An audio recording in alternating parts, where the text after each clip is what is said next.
Hi, I'm Eloy Ortiz Oakley, and welcome back to The Rant, the podcast where we pull back the curtain and break down the people, the policies, and the politics of our higher education system. In this episode, I get to welcome back two of my original guests, and the only two guests who are making a return appearance thus far on The Rant. And by the way, I'm also proud to say that they dropped off the College Board Christmas card list many years ago, so they're good with me. In any case, I'm welcoming back John Boeckenstedt, Vice Provost of Enrollment Management at the Oregon State University, go Beavers, and Akil Bello, who needs no introduction. He's sort of the sage on the stage when it comes to all things SAT and standardized testing. So they're back again to talk more about the SAT and the ACT, and to also push back on some of the elitists in the media who have recently made calls to bring back the days of high-stakes standardized testing in our college and university admissions processes. So, with that backdrop, John and Akil, welcome back to The Rant. Good morning, Eloy. It's great to be here. Hi, Akil. Hey, how's it going? Thanks for having us. All right, well, thanks for coming back. So, let's jump right into the questions. If folks want to learn more about your background, they can go back to the original episode, the myth-busting episode. But let's just jump right into some of the more recent media calls that have come up. And let's specifically talk about the New York Times and David Leonhardt. I know you all know David. David's written many pieces about higher education over the years, and I've certainly read a lot of his musings, had a chance to meet him. And I think generally I enjoy reading his pieces. But this one caught me a little bit by surprise, or maybe it shouldn't have caught me by surprise because it is the New York Times. But he recently published an op-ed in the Times titled "The Misguided War on the SAT." So as you read it, as you heard from your colleagues, your friends, your X/Twitter followers, John, let's start with you, especially since I gave Akil more time the last time around. Let's start with you. What was your reaction, and what are your thoughts now that you've had a chance to think about that piece? Well, my first reaction was that this is a sort of a part of an orchestrated College Board campaign to make their product relevant again. Right. It seemed to me, and I don't have any proof of this, but knowing how the College Board works and going back to the movie where Akil is the star, The Test and the Art of Thinking, Richard Atkinson, who was the chancellor, the president of the UC Right. system in 2000, said that when he tried to eliminate the SAT back then, the College Board mounted a huge public relations campaign and got admissions officers to write op-eds and Right. go on media and support the test. And it just struck me that the lack of dissenting voices in Leonhardt's article suggested someone had delivered a nice little neat package to him from the College Board, all tied up with a pretty bow on top with all the information he needed to write that piece. He cited the University of California faculty study, but he didn't mention Saul Geiser's rebuttal of it, which I thought was really excellent. And, the New York Times is a business, of course, and the people who read the New York Times are probably those who are likely to benefit from the SAT the most. So it makes perfect sense that they would do that. I just found it really one-sided. And as others have pointed out, the statistical analysis that was contained in it was actually off by a few knuckles. It's not uncommon to see stuff like that in the media or even big publications, but I was really disappointed in it. Yeah, I agree. I mean, the point that you mentioned, which David mentioned in his piece about the UC faculty, I mean, he failed to mention everything else that had gone on, the conversation that had gone on for 2 years at the University of California Board of Regents. And that faculty study, one of the biggest questions that was raised at that point was, it wasn't peer reviewed. It was just a cobbling together of some data that the faculty pulled together, as opposed to Saul Geiser, who has published a lot of data, has had it out there for quite some time. So I thought it was really interesting how David and others have cherry picked some of the data that I'm sure was handed to them by certain folks over at the College Board. And So I haven't go ahead. counted. I haven't counted, but I seem to recall that in something like 100-page document the UC faculty senate produced, the College Board and its research was mentioned over 50 times, which it doesn't mean that it's wrong, Right. but it does mean that it's important to take a deeper look and be more suspicious of it. So I think that's an important element for people to remember too. No, that's right. And, you know, I was in those conversations, and there was certainly a lot of data in the faculty report that were accurate, but it wasn't compelling enough to cause the university to think that this was worth the time, the effort, the challenges it created in the field, the cost it created for learners of all types in California to justify keeping it. So I think that was the issue. Not that everything was junk or that there was no merit to any of the reports that were published, any of the data that was published. It was just that there wasn't compelling evidence to motivate us to keep the tests. So, Akil, what was your reaction when you read it and you after you got about a few thousand pings on your phone? I think so. What's interesting is when it came out, I have been known to dissect articles on the internet from time to time. The technical term might be fisting. Some people call it a hate read. I started writing stuff about it, and then I kept stopping Hmm. because I was overwhelmed with the volume Right. of nonsense, right? Hmm. Like, I'm probably going to post a PDF markup of the article because I feel like it's worth putting out in the public sphere just how many places the article is hyperbolic. Hmm. Um, so what you last said about the UC's discussion, right? I think encapsulates a lot of the New York Times article. They took a little bit of data Hmm. and drew conclusions that aligned with his point of view and then presented it as supported by research and everyone agreed upon it, and that the opposing view, like they created straw man arguments and then Right. used a little bit of specific data on a very small subset of schools to create this hyperbolic argument that the SAT needs to return. And so my question becomes, who does this benefit? Why is it out there? And so I don't love to be the conspiracy theorist, but if it's what you do, like, how do you not end up at that conclusion? Right? It just Right. seemed so prejudicial. Just like even if you look at the ostensible basis of his article, the Opportunity Insight paper, that Right. paper says this only applies to the Ivy Plus schools. Hmm. The New York Times article is all colleges should go back because look, this is Right. great at all school. Like they took 12 schools and drew a fairly narrow conclusion.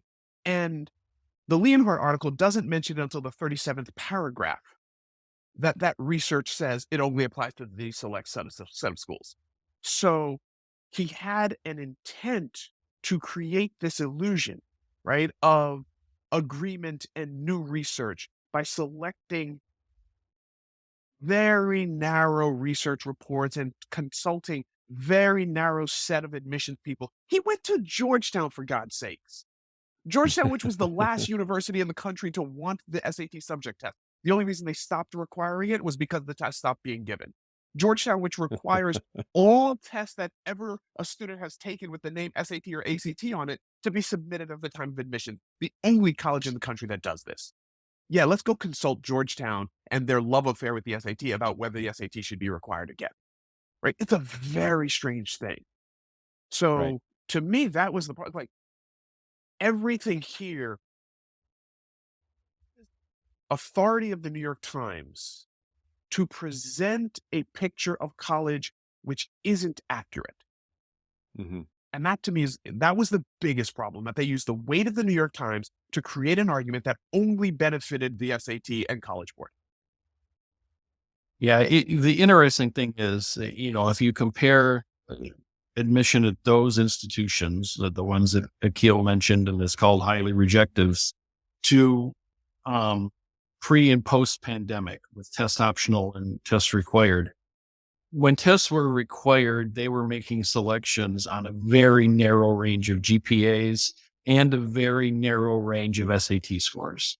So in effect, neither one of them was going to be highly predictive of anything other than the fact you knew these were very good students. Right. When you go to test optional, you're still presumably selecting on that very narrow range of GPA, but the band of SAT scores is going to widen out just because you don't know what the actual SAT score is.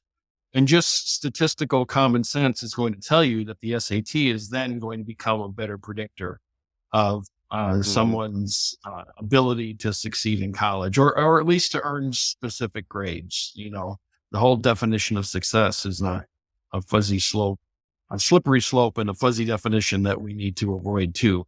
So it makes sense, but it still doesn't suggest that students who have lower test scores are incapable of doing the work at those institutions. It just means they might have a 3.65 instead of a 3.71, which in the whole scheme of things doesn't really mean much.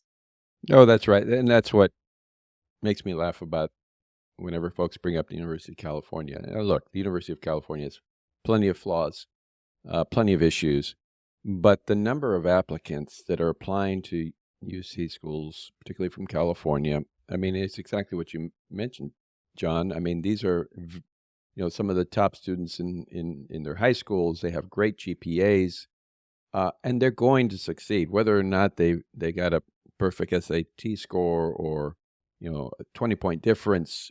They're going to succeed in the University of California. So at least for this university system, that's not the answer. The answer is capacity. How do you increase capacity? How do you create more room for these learners? Not how do you find more and better ways to say no to students and their families. And you mentioned in your opening comments this whole issue about how the College Board orchestrates some of these campaigns. It reminds me of when we were having this discussion at the University of California. Again, people leave this out. There was a huge campaign to get K-12 superintendents out to talk about the value of the SAT. And it was orchestrated, and this was their strategy, is to get into the K-12 system and make them make the case why this is important to their institutions. And I think it's just such an interesting campaign and an interesting argument. It doesn't serve the learner. It serves somebody else's bottom line, I suppose. So That's an important point, right? Is to recognize, if you listen to the marketing of these tests, it's no longer about any educational value. Right. It's about ranking and sorting and, granted, University of California is selective because the population of California is large. So University of California isn't really in the business of practicing things like the Harvards of the world, where let's just rank and sort for the sake of ranking and sorting, right? So, but it's interesting that no one is arguing this will find the students who will fail out. I am fully in support of the test that is used to find the students who, despite support of the institution, will fail. Find me that test, I'm fully in support of it. But nobody's arguing that. They're quibbling about a 3.6 versus a 3.8. I'll tell you now, I didn't graduate with a 3 point anything. And I've been just fine. The majority of people probably didn't graduate with 3.6s or 3.8s. Right. What's the meaningful distinction of those things? I also worked part-time my entire college career. So the affordability question, I think, becomes way more important, and the New York Times piece and a lot of the conversation about college admissions avoids the conversations that are really more important about graduation. How do I get to graduation if I have to work full-time? right? Right. That's probably going to impact my GPA more than an SAT I took in 11th grade. That's right. And the point that you made about the College Board sort of doing marketing is putting its marketing tentacles out into state legislators and Hmm. teachers and districts and whatnot. It's not dissimilar from pharmaceutical companies starting it to advertise to people about drugs that they make, right? Obviously, the best person to make a decision about whether you need a prescription drug or not is your doctor in consultation with you and your specific health situation. Similarly, the best people to make decisions about the validity of the SAT are not superintendents or teachers or parents, but rather people who actually know something about educational measurement, the effect on students, who are people who are able to calculate the overall cost, not just the benefit, but the cost and the detriments to society and to our educational process, really should be making that decision. But the College Board, in its wisdom, its marketing savvy, knows that if you create marketing pressure from the outside going in, they tend to get better results. So it's Right. not surprising they do that. Well, what's interesting to me, particularly when I heard from superintendents who I've known for a long time, I consider them friends. They do great work. I would bring up that inherent in the argument that they're making is the fact that they're saying that we shouldn't trust their teachers, that we need a test because we shouldn't trust the grades. And I'm thinking, how can you make that argument? I mean, you talk to us about all day long about how great the education is getting, how improved your high school education is, how improved your college readiness is, but you're still going to argue that we still shouldn't trust everything that you do and that we should use the standardized test. So I think that's contrary to what we're trying to accomplish in K-12 education, contrary to the great work that faculty do every day, and contrary to the work that students do every day. There's been a lot of talk lately, and I know it was in David's piece and other pieces, about grade inflation and how that is increasing. And this argument that now that ChatGPT is here, that's why we need to bring back the SAT. John, I mean, you work in admissions. You're seeing lots of applications. You're hearing from your team. Do you see much of that concern brewing up, particularly since Oregon State is test optional? Is there a concern about grade inflation or ChatGPT creating essays for your applicants? Yes, I suspect there is some consternation about ChatGPT and essays, but people said the exact same thing about Google when it Right. started coming out, that it's going to ruin everything and people weren't going to be able to think for themselves anymore. And I guess I haven't seen that other than maybe in the New York Times. But the whole issue of grade inflation is really a straw man for a lot of reasons, not the least of which is the assumption inherent in the panic over grade inflation is that the sole purpose of our high school system, our secondary system in America, is to be a sorter for the Ivy Leagues, Right. right? That's why. And so let's just leave everybody else out of the equation. The second thing is, given the strong correlation between test scores and high school grade point and high school performance, when you see the test score, the top range of the test scores inflating, you would expect that means students are achieving more and learning more, and thus grades should be inflated, because grades are not constrained by a bell curve like a normal standardized test should be. If everybody learns everything and gets the outcome of the class rate, everybody should be able to get an A. Unlike the SAT, where it's mathematically impossible for everybody to score 1600. So, the equation or the equating of those two measures as things that we should be sort of separately but equally concerned about is really problematic on its face. Right. Right. Akil, how do you answer those concerns when you're picking up on them in the field, and given that you're So- looking across the map in the country, seeing what's going on in different places? Grade inflation makes me laugh. Right. So let's start with the trust thing. So one, Right. we need tests to combat grade inflation because we don't trust. Because some students have been able to fool 6 to 8 teachers a year into giving them undeserved grades. And this is going to stop when they get to college. So they'll be highly successful in college anyway. Right? So maybe those are the same schools who are led to all the grade inflation that has been reported for decades in the Ivy Leagues. Right. So I'm not sure it's an actual problem, right? From that Right. point of view. There's also the point of view of perhaps not grade inflation, it's a lack of deflation. I remember when grades were curved, so they forced certain Hmm. students to get a C, and they forced certain students to Right. get Bs. Well, now that society has stopped doing that, maybe it's just a correction, right? So I'm Hmm. not sure there's actually grade inflation. Third, let's offer grade inflation might be caused by an expansion of AP courses. Right. So College Board is causing the And grade who inflation.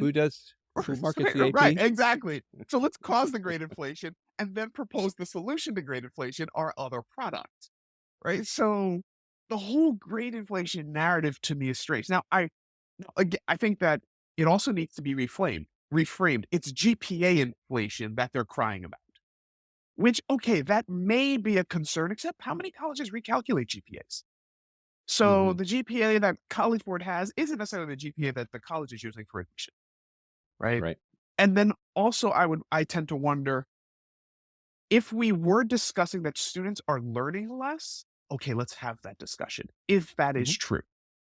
But to simply say the reported GPAs are higher without discussing what's actually being learned is not a meaningful conversation.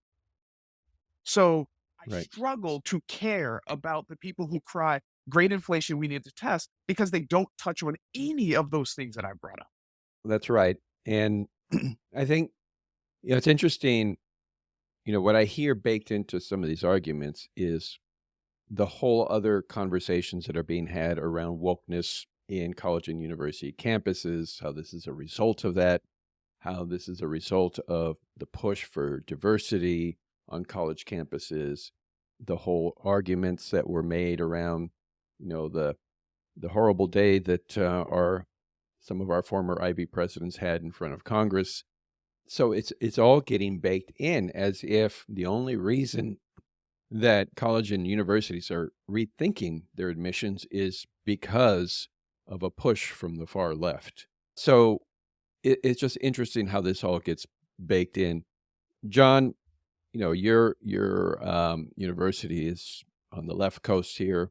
What have been the conversations there? Are you getting much pushback? So the very conservative part of the state where a lot of people want to join Idaho is east of the Cascades, and it's about the eastern 3/4 of the state. Hmm. But when you drive through that part of the country, you realize it's very sparsely populated. So the Right. vast majority of our students come from west of the Cascades, where we are, and that includes Portland, for instance, and Eugene and Corvallis and Salem and several of the larger cities. And so, yeah, I think it's fair to say that Corvallis and Oregon are more progressive and liberal states overall. I would say that's reflected in our student body as well. But someone once asked me, "Are you Oregon State Subaru or Oregon State pickup truck?" Right? Because we do serve all the members of the state, and there's no political test for you to be admitted here, certainly. But we don't get any. I haven't received a single comment from anybody that I can recall about going test optional or problems with going test optional or how somehow it's a response to wokeism or anything along those lines. It's been the smoothest thing I could imagine. Right. Went through our actively Senate by a vote of 70-1. So yeah, not an issue here at all. Akil, how do you think about this argument, this political argument that has popped up in the country about why colleges and universities have gone test blind or test optional? What do you make of it? So I think that the political environment is being reflected at the institutional level, right? At the higher Hmm. ed level. The the polarization that's happening, the the creation of straw man arguments and demonization of anything that somebody chooses to say that they don't like. And it's often coming from the right, where they pick a thing, mischaracterize it, and then attack it, right? Which was a problem that came in the Leonhardt article. That was essentially what he did, and he did it even worse on the podcast, where he's arguing, things like higher ed wants to stop everyone from ever looking at or saying the word SAT. But no one's ever made these arguments you're claiming to argue against, right? No one ever said the SAT tests nothing, right? Although we may have said it tests nothing of real value. So he hyperbolizes contrary arguments in order to argue against them. I think that's happening on college campuses, right? If you choose the example of the Ivy League, the places that attract a ton of applications and are almost forced to, because of the volume of applications, select among highly qualified students by a variety of reasons beyond academics. If you take those as your example and say this is what college is doing, then you're misrepresenting over 95% of colleges, right? And that makes no sense to me, right? Because that also means you're misrepresenting over 95% of college-going students, right? So the New York Times is known for catering to that particular audience who is hyper obsessed with not just the Ivy League, with Harvard in particular. I looked at 2 years of headlines. 42% of them touched on Harvard. 75% of them mentioned Harvard or Columbia. That's it. No other colleges exist except for Harvard or Columbia. And so they're making arguments about college based on Harvard and Columbia. Right. I think so. That's the problem: is the polarization, and then the hyper focus on these two places driving conversations about higher ed. It's just not true. For me, it's never been necessarily about wokeness or however you want to define that. It's been about waste, fraud, and abuse. We're wasting a lot of resources. Families are wasting a lot of resources to take a test that really doesn't say all that much about whether or not your son or daughter is going to succeed in college. Fraud. There's lots of fraud happening. We've seen clear examples of that. People paying high-profile consultants to help their student pass the SAT and do very well on it. And let me also point out, abuse. None of them failed out. None of them who cheated their way in failed out. Right. And there's the whole issue of abuse. How college and universities have abused the test, made people think that it is a test that shows merit, when in fact we were using it to sort, to act as a funnel, because we couldn't either get enough state support to open up more seats, or our university decided that we are going to keep it very rejective, very small. So for all those reasons, I've always felt that why are we doing this? Why are we creating this narrative that just wastes a lot of money, creates a system of abuse, and invites fraud? So that sounds like a pretty conservative argument to me.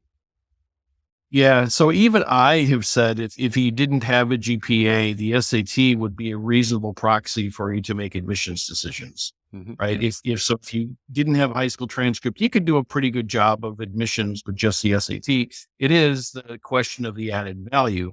And when you think about it from a conceptual level, we have close to 40,000 high schools in this country.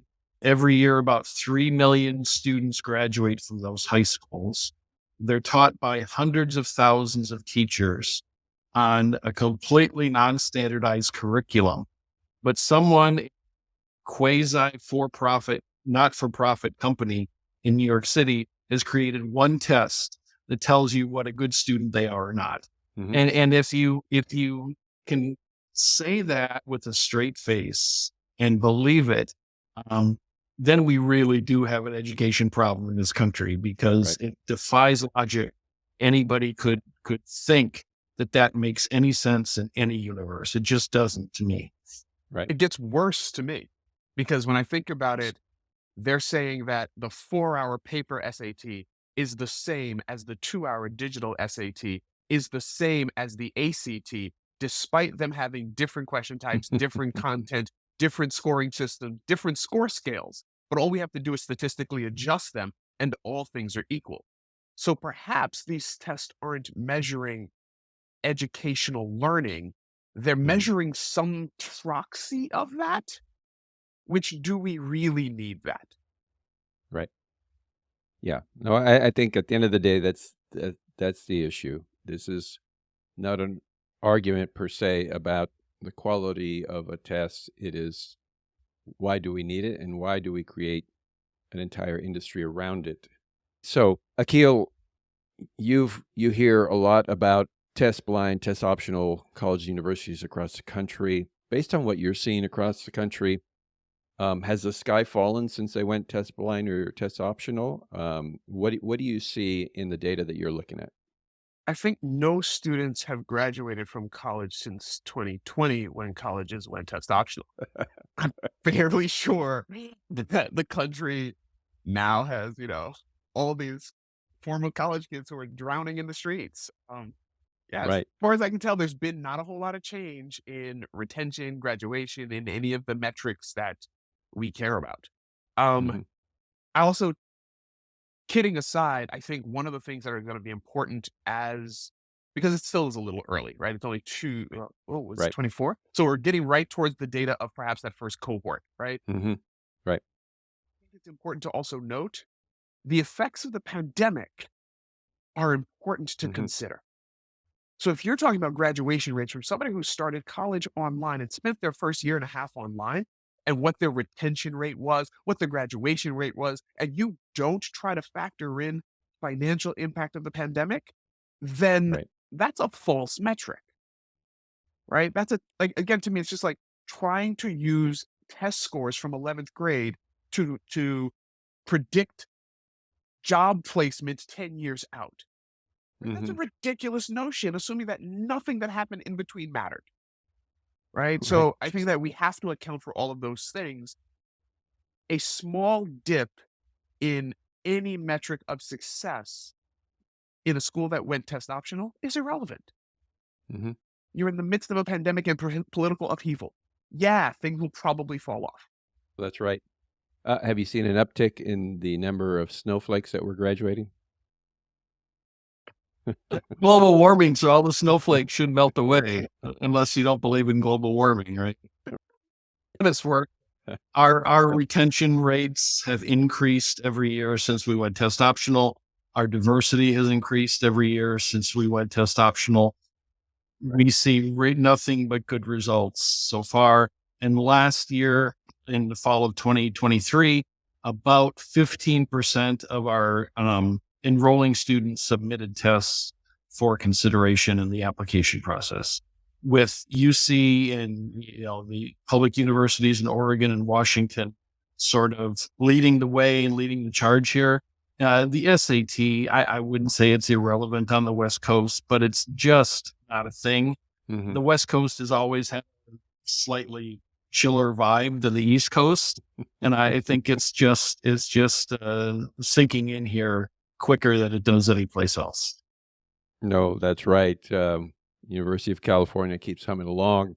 Number of applications keep increasing. Berkeley and UCLA are doing just fine. UCLA in particular has the most diverse student body it's ever had, and just doing great things. So, the world didn't end. The university systems are doing quite well. But you're right, John. I think the argument tends to flow from those rejective colleges, from the Ivy plus places where, we're having this conversation because of a small percentage of colleges and universities. We're having this conversation because of a small percentage of alum and students across this country. It's just frustrating that, we continue to talk about, the 1% of institutions rather than the great work that's happening at the other 99% of institutions that are doing just fine and finding more and better ways to support Americans of all backgrounds as they come into our colleges and universities. As we begin to wrap up, Akil, let me ask you, what should people, if if you're talking to folks on the street and they're asking you, Akil, how should I respond to all of this? How do I respond to the parents I'm running into at the PTA who are asking these questions? Why aren't my students taking the SAT, or why aren't you requiring the SAT at our colleges and universities? How would you respond to an everyday parent or person who just cares about higher education? My first response is typically that test optional, the movement across the country to make test optional at most institutions has probably put testing in its proper place. It's on the same level as the service trip to Peru, as whether you were president of the yearbook club, whether you chose to take AP history or not, right? There are lots of Right. optional things in the admissions process. This test being put on the same level as your curriculum and 4 years of grades was insane to begin with, Mhm. right? And so removing it from that level of importance makes sense. The other thing that I think is a huge issue that Leonhardt does is he pretends that test optional means that testing can't be submitted ever. Right. Right. And that's not what it means. It means if you're good at it, if you love it, if you think your test score is the best thing since sliced bread, then please send it. Right. There are only a Mhm. few places like University of California said, no, we're not looking at it all. Right. But they're not going to penalize you if you send it. If you love it, send it. Right. Right. That's If, right. if, so I think it's important to recognize that this doesn't restrict anyone from participating in Mhm. testing if that's their thing. If you have a good test score, go ahead and send it. If you don't, then guess what? You don't have to play the game. It also allows families more control over the whole process by deciding, are you going to participate in the test prep racket? A racket which I've Mhm. participated in for 30 years, right? So are you like, and that's my last conversations the last 3 years have started with, are you sure you want to participate in taking the test and pay me for tutoring? Right? Because I think that that's an important choice for families to make upfront, right? Now they Right. get to opt out of that, right? Or they get to delay Right. it and say, hey, let's see how the test goes, and then I'll make the decision down the road, right? So a lot of consultants who claim to have the magic key to getting into highly rejective places are upset because it's taken away one of the things that they can point to as, look, this is the secret sauce. This is the magic I have. This is the product I can sell you that will get you in. So I think that Right. families need to recognize there's several industries, billion-dollar industries built around selling tests, Mhm. but you don't have to participate anymore. And I think that's important. Agreed. John, I know that you are always being asked questions, giving advice. How would you respond to, somebody off the street who's asking the questions? How should I think about this going forward, and what should I say to people about the SAT and the ACT? I would say look at all the information available, make your own choice. This is still a free country, and they make chocolate and vanilla for a reason. If you like the test or you think they're valuable or they're helpful, go ahead and take them. I have no objection to people making that individual choice Right. for themselves. Yeah. And I have no objection to MIT or Georgetown or Stanford or whoever might do it going back to requiring the SAT. It doesn't affect me in the least. Mhm. So it's a thing that exists. I don't like it, but I certainly wouldn't say that everyone should not like it. Some people might. Do what you want to do. If you're asking my advice, I think it's a waste of time and effort. And I think the societal obsession with the 15 or 20 colleges is not productive, not helpful, and it certainly doesn't contribute to solving the equity problem we have in this country. The SAT Yes. is just like beer. It's overrated and no one That's should just feel like beer. compelled to drink it. I I don't know. That may be a different topic. I kind of like beer. All right. Well, on that note, John and Akil, thanks for coming back on the podcast. I sort of hoped that we would have moved on from our last episode, but here we are. It just means that there are still a lot of people really nervous that this test might go away. So thanks for the work that you do. Thanks for your advocacy. Thanks for always looking at your email or picking up the phone and talking to people about your experiences around high-stakes standardized testing. So thanks for being with me on The Rent. Great to see you again. All right. Thanks for joining us, everybody. I hope you enjoyed my conversation with John Boeckenstedt and Akil Bello. Really appreciate their leadership and their willingness to come back on The Rant. And thank you all for joining us here on The Rant. If you're watching us on this YouTube channel, hit subscribe, continue to follow us, or if you're following us on your favorite podcast platform, continue to tune in. And we will be back soon with another great episode. Thanks for joining us, everybody. Take care.